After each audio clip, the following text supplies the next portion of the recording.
येणाऱ्या 13 तारखेला सूर्य हे कुंभ राशीमध्ये जाणार आहे. कसं जाणार आहे मिथुन राशीच्या लोकांसाठी येणारे हे दिवस हे मी तुम्हाला सांगणार आहे.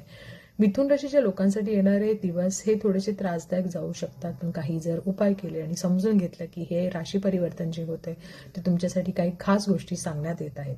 पहिलं तर 13 तारखेला सूर्य कुंभ राशीमध्ये जात आहेत आणि तिथे राहू आहे, त्यामुळे तुम्हाला फार खबरदारीने सगळ्या गोष्टी घ्यायच्या आहेत. तुमची धावपळ खूप होईल. त्याचबरोबर 17 तारखेला आहे सूर्यग्रहण.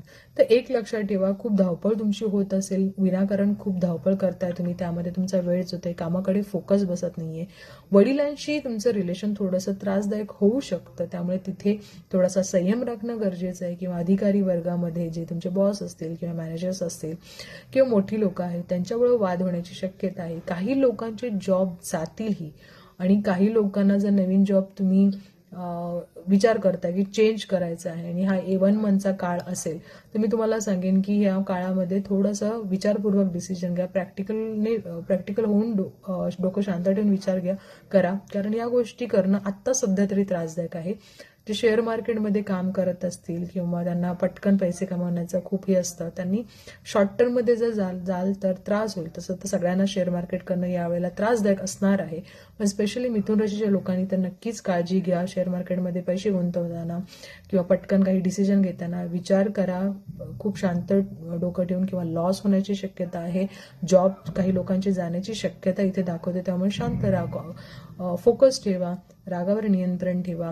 खर्च वाढू शकतात, आरोग्याची काळजी घ्या. त्याचबरोबर रिलेशनशिपमध्ये सुद्धा काही गोष्टी तुम्हाला सांभाळायच्या आहेत. फोकस ठेवलात तर नक्कीच चांगल्या गोष्टी होतील. काही लोकांच्या पत्रिकेमध्ये जर चांगल्या दशा असेल त्यांच्यासाठी सुद्धा चांगल्या गोष्टी होणार आहेत, पण एक लक्षात ठेवा, काही त्रास होऊ शकतो, कारण ग्रहणाचा काळ आणि काही ग्रह एकत्र असल्याकारणाने, ग्रहण असल्याकारणाने या सगळ्या गोष्टी तुम्हाला त्रासदायक होऊ शकतात. त्या गोष्टीचा जर तुम्ही विचार करून फोकस ठेवून काही गोष्टी केल्या तर नक्कीच चांगल्या गोष्टी होतील. उपाय देत आहे.